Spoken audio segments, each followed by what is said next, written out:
Welcome to this exciting journey into the world of biology, the science of life. In this course, we'll explore the wonders of living organisms, from the tiniest cells to the vast complexity of ecosystems. But before we dive deeper, let's begin by understanding what biology is all about. Biology is the study of living things, how they work, grow, interact, and evolve. It helps us answer fascinating questions. What makes something alive? How do cells function? How are all living things connected? To understand biology, we must first distinguish between living and non-living things. Living things show specific features. They grow, reproduce, respond to their environment, adapt to changes, and maintain balance inside their bodies, a state called homeostasis. They are made of cells, the smallest units of life, and they need energy to survive. On the other hand, non-living things like rocks, chairs, or clocks do not grow, do not reproduce, and do not respond to their environment. A simple comparison. A tree is alive. It grows and makes its own food.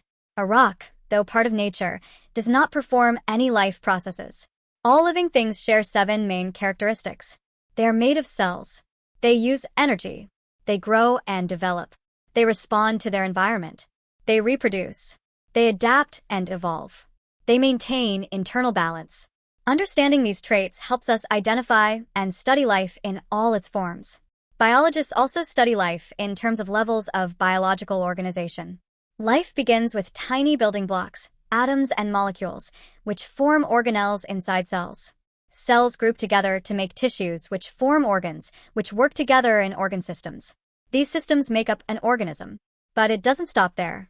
Multiple organisms living in the same area form a population, different populations together form a community, and when we include the physical environment, we have an ecosystem.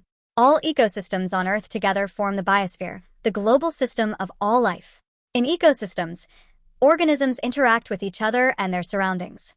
One of the most important concepts here is the food chain, which shows how energy flows. For example, energy from the sun is captured by plants, eaten by herbivores like rabbits, which may then be eaten by predators like foxes. This flow of energy keeps ecosystems alive and balanced. So, why does biology matter?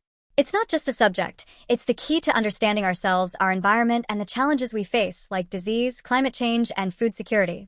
By the end of this course, you'll not only know the basics of biology, but you'll also see how deeply it connects with everyday life. Let's continue this journey and discover how life really works from the inside out.